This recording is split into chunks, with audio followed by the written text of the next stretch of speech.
کہے گا اللہ یہ تو کیا کر رہا ہے, کس کو لایا, حالانکہ وہ خوب جانتا ہے. کہے گا اللہ یہ وہی شخص ہے جس نے, یہ وہی آدمی ہے جس نے مجھے قتل کیا تھا, جس نے مجھے مارا تھا, جس نے میری بیوی کو بیوہ اور میرے بچوں کو یتیم کیا تھا. اے اللہ میں اس کو پہچان کے لے آیا ہوں, یہی وہ شخص ہے جس نے دنیا میں میرا خون بہایا تھا, میرا مرڈر کیا تھا.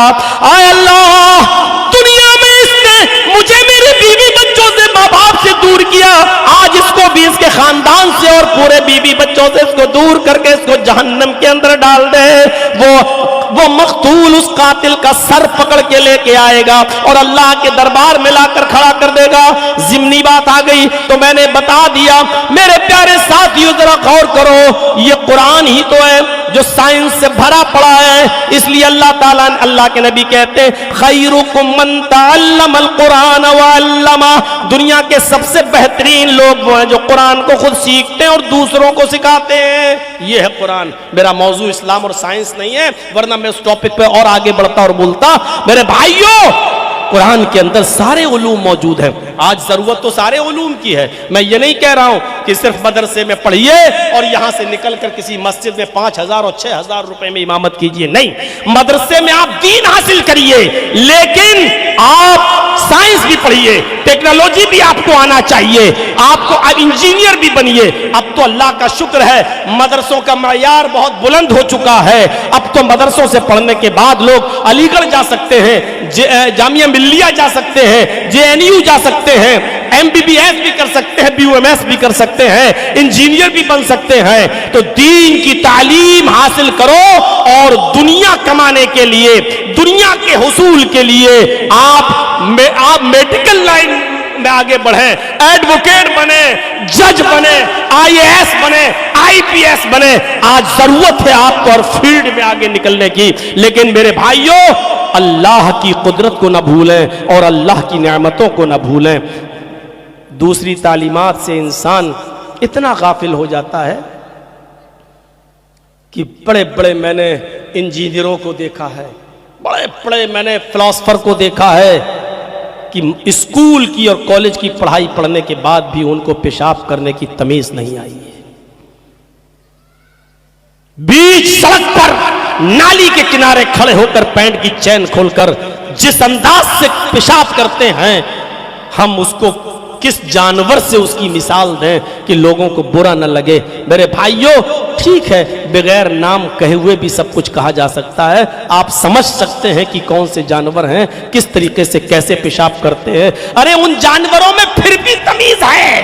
جو کھڑے ہو کر پیشاب کرتا ہے وہ بھی ایک پیر اٹھا لیتا ہے تاکہ چھینٹے نہ آئیں.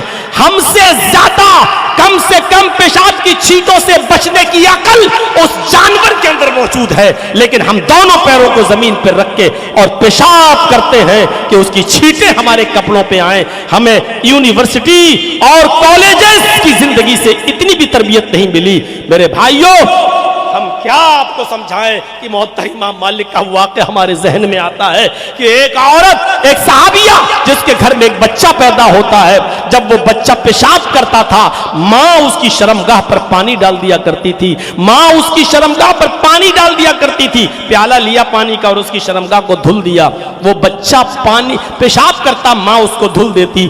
جانتا نہیں ہے, چھوٹا بچہ ہے, پہلا دن تھا اس کا, کھڑا ہوا, پیشاب لگا تو پانی کا پیالہ لیا اور چلنے لگا. ماں دیکھ رہی ہے کہ دیکھیں میرا بیٹا کہاں جاتا ہے. ماں دیکھ رہی ہے اور بچہ پانی کا پیالہ لے کر استنجا کرنے جا رہا ہے, پیشاب کرنے. وہ بیٹھ جاتا ہے نالی کے کنارے گھر کے باہر اور پیشاب کرتا ہے. ماں پیچھے سے دیکھ رہی ہے کہ دیکھیں میرا بیٹا کیا کرتا ہے.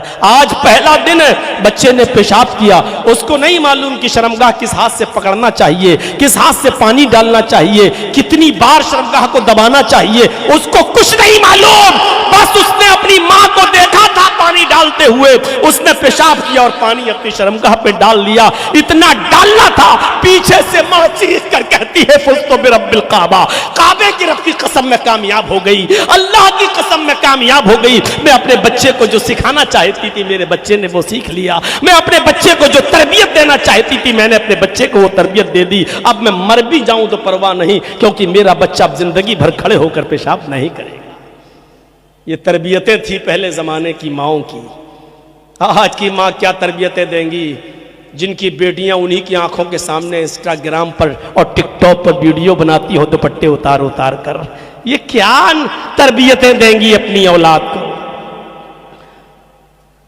ہو سکے گا اور موقع ملے گا تو ہم ماں بہنوں کے اوپر کل بولیں گے انشاءاللہ. آج تو تھوڑا سا 4 چیزوں کی طرف چلنا بھی تو پہلی چیز پر ہم اٹکے ہوئے ہیں. میرے بھائیو اتلو ما اوحی الیک من الکتاب، تلاوت. خیرکم من تعلم القرآن وعلمہ. دنیا میں سب سے بہتر لوگ وہ ہیں جو قرآن کو سیکھتے اور سکھاتے. یہ سب سے بہتر لوگ ہیں. عبداللہ ابن عباس چھوٹے سے تھے، چھوٹے سے حضرت عمر جب مجلس شورا بلایا کرتے تھے اور بڑے بڑے صحابہ کو جب بلاتے تھے تو یہ بچہ بھی آتا تھا حضرت عبداللہ ابن عباس.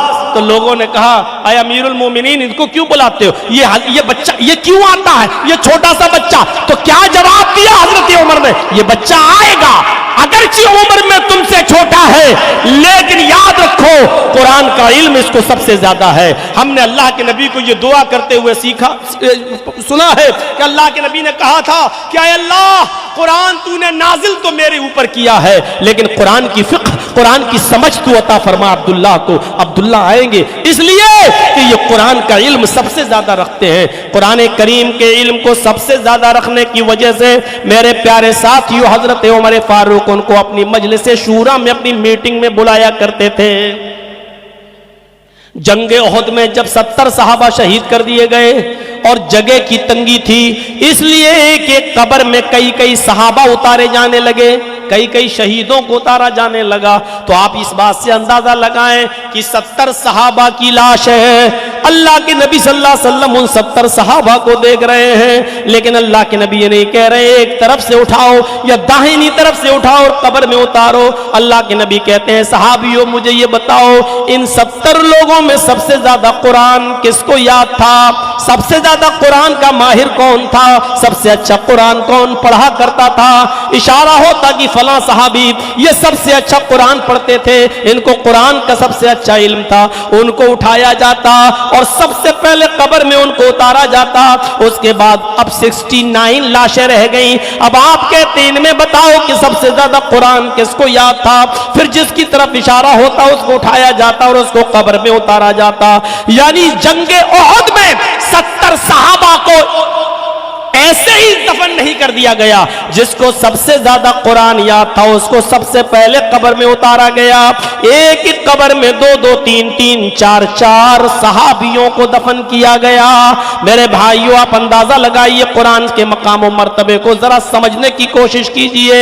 اس لیے فرمایا یہ قرآن طوطے کی طرح رٹنے والی چیز نہیں ہے کہ ایک طرف سے پڑھو اور ختم کر دو. نہیں، یہ راجدھانی ایکسپریس نہیں ہے. اس کو سمجھ کر پڑھیے اور جو لکھا اس کے اوپر عمل کریے. چلیے ایک چیز ختم. اب آئیے دوسری چیز کی طرف.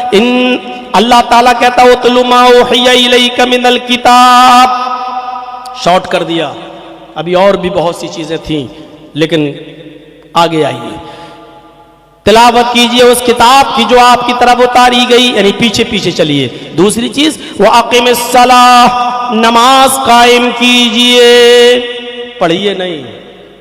پڑھنا تو یہ بھی ہو گیا کہ صبح جرجی صاحب اٹھے، آج خالی ہیں، کوئی کام نہیں ہے میرا، چلیے اللہ اکبر فجر ہو گئی، چلیے ظہر بھی پڑھ لیتے ہیں، اللہ اکبر ظہر بھی پڑھ لی، عصر بھی پڑھ لی، مغرب بھی پڑھ لی، عشاء بھی پڑھ لی. ارے ابھی خالی تو ہیں، کیا کرنا ہے آج؟ چلو ایک ہفتے کی پوری پڑھ لیتے ہیں. پوری پڑھ لی. پڑھنا ہی تو ہے.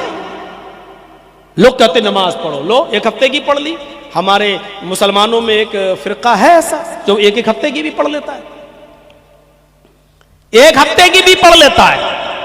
اور ایک ہفتے کی بہت کم لوگ پڑھتے ہیں ویسے، لیکن 24 گھنٹے کی تو پڑھ ہی لیتے ہیں. ان کے ہاں ہے وہ 24 گھنٹے کی بھی پڑھ لیتے ہیں. یہ پڑھنا نہیں ہے، نماز کو قائم کرنا ہے. قائم. اور نماز کا قیام کیا ہے معلوم؟ نماز کو اس کے اول وقت میں، نماز کے ٹائم پر آپ کو نماز پڑھنا ہے. ان الصلاۃ کانت علی المؤمنین کتابا موقوتا.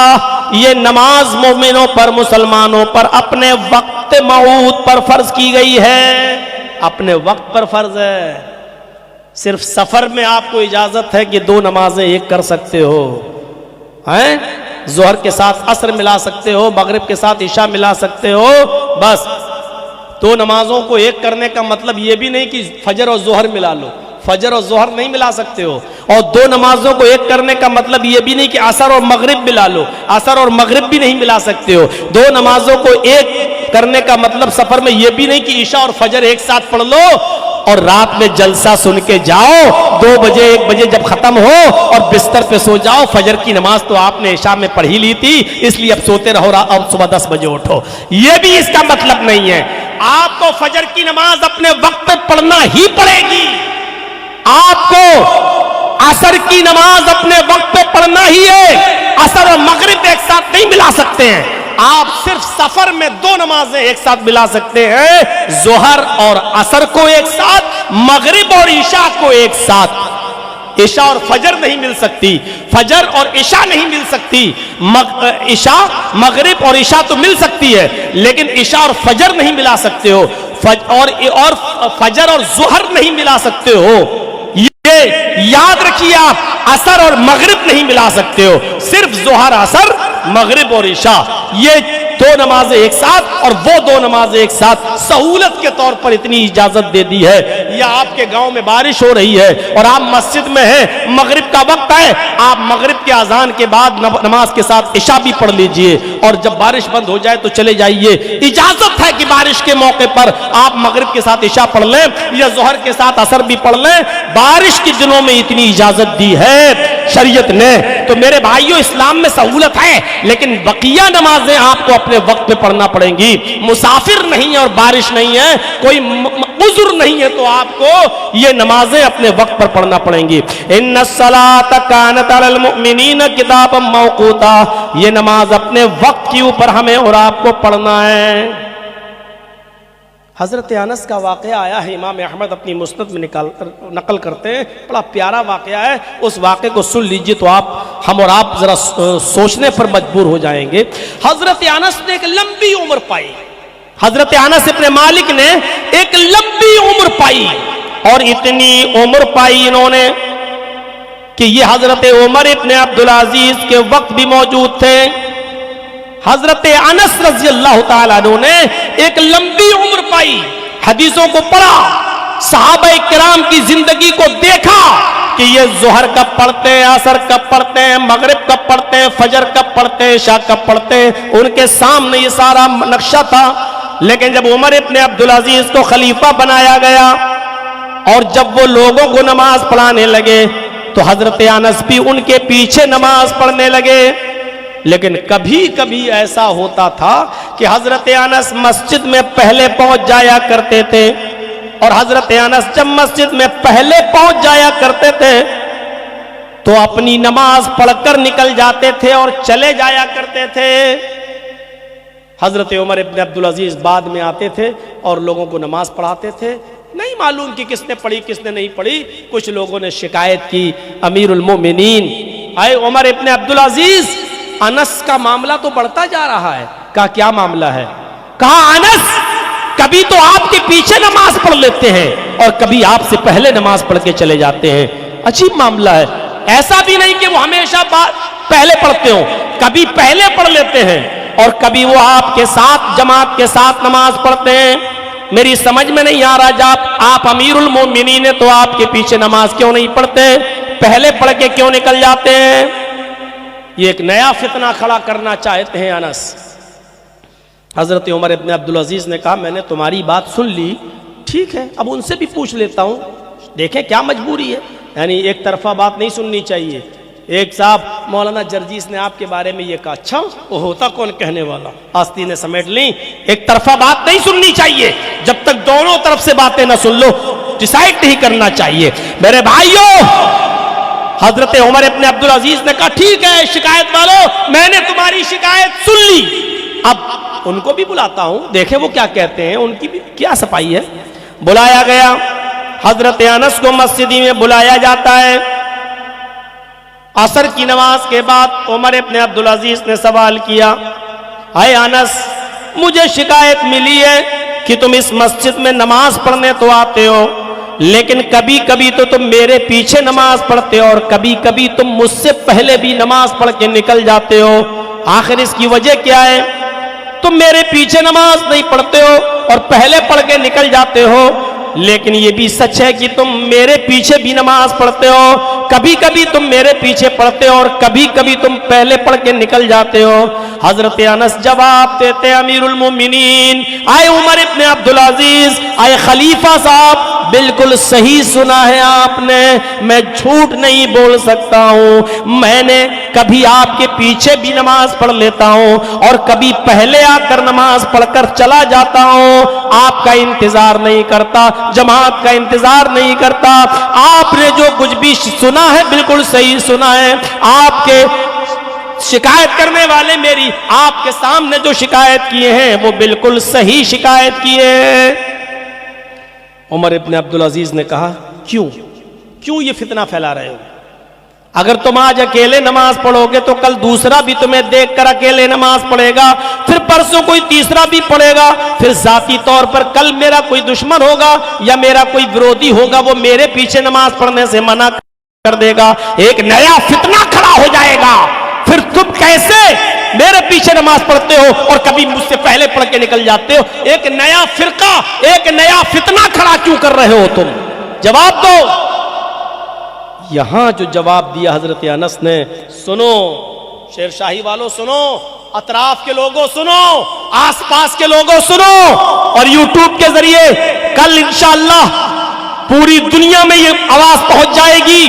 میرے بھائیوں یاد رکھو, اس موقع پر حضرت انس نے جو جواب دیا وہ جواب یہ تھا, اے خلیفۃ المومنین, اے خلیفۃ المسلمین, اے امیر المومنین, میں نے کوئی فتنہ کھڑا نہیں کیا, میں نے کسی کو نہیں کہا کہ تم بھی ایسا کرو, میں نے کسی دوسرے آدمی کو ابھارا بھی نہیں ہے. فرمایا ٹھیک ہے نہیں ابھارا, لیکن تمہیں دیکھ کر دوسرا تو ایسا کر سکتا ہے. فرمایا اگر کر سکتا ہے تو اس میں کیا کروں؟ فرمایا تم پہلے جواب دو کہ تم کبھی کبھی اکیلے پڑھ کے پہلے کیوں نکل جاتے ہو؟ عمر ابن عبدالعزیز کو حضرت انس جواب دیتے ہیں, امام احمد اپنی مسند میں نقل کرتے ہیں, حضرت انس کہتے ہیں, اے امیر المومنین, میری آنکھیں جناب محمد رسول اللہ کے نماز کے اوقات کو پہچانتی ہیں. میری آنکھوں نے محمد رسول اللہ کے نماز کے ٹائم کو دیکھا ہے. میری آنکھوں نے محمد رسول اللہ کا نماز کا وقت دیکھا ہے. میری آنکھیں جانتی ہیں کہ محمد رسول اللہ فجر کب پڑھتے تھے, ظہر کب پڑھتے تھے, عصر کب پڑھتے تھے, مغرب کب پڑھتے تھے, عشاء کب پڑھتے تھے. میری آنکھیں محمد رسول اللہ کی نماز کے اوقات کو پہچانتی ہیں, نماز کے ٹائم ٹیبل کو اچھی طریقے سے جانتی ہیں. اگرچہ گھڑیوں کا زمانہ نہیں تھا, لیکن میری آنکھیں ٹائم ٹیبل کو اچھی طریقے سے پہچانتی ہے. جب آپ فجر کی نماز محمد رسول اللہ صلی اللہ علیہ وسلم کے ٹائم کے مطابق پڑھاتے ہیں, اول وقت پہ پڑھاتے ہیں, تو میں آپ کے پیچھے پڑھ لیتا ہوں, اور جب دیکھتے ہیں کہ آپ اول وقت پہ نہیں آئے تو میں آپ سے پہلے اول وقت پہ نماز پڑھ کے نکل جاتا ہوں. یہی حال میرا ظہر کا ہے. جب آپ کو دیکھتا ہوں کہ آپ اول وقت پہ نہیں آئے تو میں اول وقت پہ ظہر پڑھ کے نکل جاتا ہوں. میں عصر کی نماز پڑھنے آتا ہوں, آپ اول وقت پہ پڑھاتے ہیں تو میں آپ کے پیچھے پڑھ لیتا ہوں, اور جب آپ لیٹ ہو جاتے ہیں تو میں اکیلے عصر پڑھ کے نکل جاتا ہوں. یہی حال عشاء کا بھی ہے, یہی حال مغرب کا بھی ہے. امیر المومنین, میری آنکھیں محمد رسول اللہ کی نماز کے ٹائم ٹیبل کو پہچانتی ہے, اور میں نہیں چاہتا کہ نبی اکرم کا ٹائم ٹیبل مجھ سے مس ہو اور اس کو میں چھوڑوں. اس لیے میں نبی کے ٹائم کو نکال نہیں سکتا, بھلے ہی آپ کا ٹائم نکل جائے, اس لیے کہ میں ایمان جناب محمد رسول اللہ صلی اللہ علیہ وسلم کے اوپر لایا. امیر المومنین, آپ ہر نماز اول وقت پہ پڑھانا شروع کر دیجئے, میں آپ کے پیچھے ایک بھی نماز ترک نہیں کروں گا, اور ساری نمازیں میں آپ کے پیچھے پڑھوں گا. اس سے پتہ چلتا ہے میرے بھائیوں کہ اول وقت نماز پڑھنے کی اہمیت کیا ہے. دکان پہ ہم بیٹھے ہیں, اذان کی آواز آ رہی ہے, رک جائیے، کسٹمر کو نپٹا دیں. جب تک 5 کسٹمر نبٹتے ہیں اب ہم فری ہو رہے ہیں، اب ہم جا رہے ہیں دکان چھوڑ کر اب مسجد میں نماز پڑھنے کے لیے. وضو بنایا، جب مسجد کے اندر داخل ہوئے تو پتہ چلا کہ سنتیں پڑھی جا رہی ہیں، جماعت ہو چکی ہے. یہی حال ہمارا ہے. ابھی تک ہم اذان کے مقصد کو نہیں سمجھ پائے. اذان کس لیے ہوتی ہے؟ ابھی کسی کو کھڑا کر کے پوچھو کہ اذان کس لیے ہوتی ہے، بھی کھڑا ہو کے کہے گا نماز کے لیے. یہی سمجھا ہے اس نے. میرے بھائی، نماز کے لیے اگر اذان ہوتی تو ڈائریکٹ یہ ہوتا حیا علی الصلاۃ، آؤ نماز کے لیے. حیا علی الصلاۃ تو بہت بعد میں کہا جا رہا ہے. پہلے تو یہ جملہ ادا کیا جا رہا ہے اللہ اکبر اللہ اکبر. یہ اللہ اکبر کا نماز سے کیا تعلق ہے؟ کوئی ہے سوچے گا؟ یہ اللہ اکبر کا نماز سے کیا کنیکشن ہے؟ اس کا مطلب یہ ہے، اے کسان اگر تو کھیتی کر رہا ہے، اے ڈاکٹر اگر تو کلینک پہ بیٹھا ہے، اے سرجن اگر تو آپریشن کر رہا ہے، اے شاپ والے اگر تو اپنی شاپ پر بیٹھ کر دکانداری کر رہا ہے، کوئی چیز خرید رہا اور بیچ رہا ہے، اے بزنس کرنے والے تو اپنی بزنس سے جڑا ہے، اللہ سب سے بڑا ہے. اللہ اکبر اللہ اکبر. اللہ تیرے کھیت سے بڑا ہے، اللہ تیری دکان سے بڑا ہے، اللہ تیرے ہاسپٹل سے بڑا ہے، اللہ تیری کلینک سے بڑا ہے، اللہ تیری دکان سے بڑا ہے، اللہ تیرے کسٹمر سے بڑا ہے. اگر تو اللہ کو بڑا مانتا ہے، سب کو اسی حال میں چھوڑ دے اور مسجد کی طرف چلا جا. اگر تو اللہ کو سب سے بڑا مانتا ہے تو ابھی جا. جس نے اپنے کسٹمر کو نپٹایا، جس نے اپنے مریضوں کو نپٹایا، جس نے اپنے کھیت کا کام پورا کرنے کے بعد نماز پڑھنے آیا اور پھر وہ مسجد میں آیا، اب اس نے نماز پڑھی تو جماعت نکل گئی. اس کا مطلب یہ ہے کہ اس نے اپنے کھیت کو بڑا جانا، اس نے اپنے ہاسپٹل کو بڑا مانا، اس نے اپنی دکان کو بڑا جانا، اس نے اپنے بزنس کو اور اپنے کاروبار کو بڑا جانا، اس نے اللہ کو بڑا ہی نہیں جانا. میرے پیارے ساتھیوں، یہ ہے اللہ اکبر اللہ اکبر کا مطلب. اب غور کرو، کل سے اللہ کو بڑا ماننا ہے، سب کچھ اسی حال میں چھوڑنا ہے اور سیدھے مسجد کی طرف جانا ہے. ہاں، صرف 2 چیزیں چھوڑی دو چیزوں کا خیال رکھا جا سکتا ہے، اور وہ بھی کیا؟ اگر آپ کو اسی موقع پر قضاء حاجت کی ضرورت ہے، پیشاب یا پائخانے کی ضرورت ہے، تو اذان ہونے کے بعد بھی پہلے آپ اس سے فارغ ہوں گے، پہلے آپ لیٹرین کے لیے جائیں گے، پہلے آپ پیشاب کرنے کے لیے جائیں گے. وہاں جانے کے بعد آپ کو دقت ہو گئی، لیٹرین کرنے میں 10-15 منٹ لگ گئے، آپ کو قبض کی شکایت ہے، دیر سے آپ فارغ ہوئے، وضو بناتے بناتے جماعت چلی گئی، تو اب تمہارے اوپر کوئی گناہ نہیں ہے، اس لیے کہ یہ حکم اللہ کے نبی نے ایکسٹرا الگ سے دیا ہے کہ تم قضاء حاجت سے پہلے فارغ ہو جاؤ اور اس کے بعد میں تم نماز پڑھنے جاؤ. جماعت ملتی ہے تو پڑھ لو، چھوٹتی ہے تو بعد میں ادا کر لو، اب آپ کو کوئی گناہ نہیں پڑے گا. دوسری چیز یہ ہے کہ آپ کی بیوی نے، آپ کی بیٹی نے، آپ کی بہن نے آپ کے سامنے کھانا رکھ دیا ہے، اور جیسی کھانا آپ کے سامنے آیا، آپ نے چاول بھات دال سبزی روٹی جیسی دسترخوان پہ لگی ہے، اور ایسی آواز آتی ہے اللہ اکبر اللہ اکبر، تو اب آپ کھانا چھوڑ کر مت جاؤ، اس وقت تم کھانا کھا لو، پیٹ بھر کر کھانا کھاؤ. اگر کھانا کھاتے ہوئے جماعت چھوٹ جائے تو کوئی نقصان نہیں ہے، تمہیں گناہ نہیں پڑے گا، چونکہ کھانا حاضر ہو چکا ہے. ان 2 چیزوں کے علاوہ تیسری کوئی چیز ایسی نہیں ہے میرے بھائیوں کی جس کے لیے نماز کو ترک کیا جائے، جس کے لیے جماعت کو ترک کیا جائے، جس کے لیے نماز چھوڑی جائے. کھیلو کیرم بورڈ،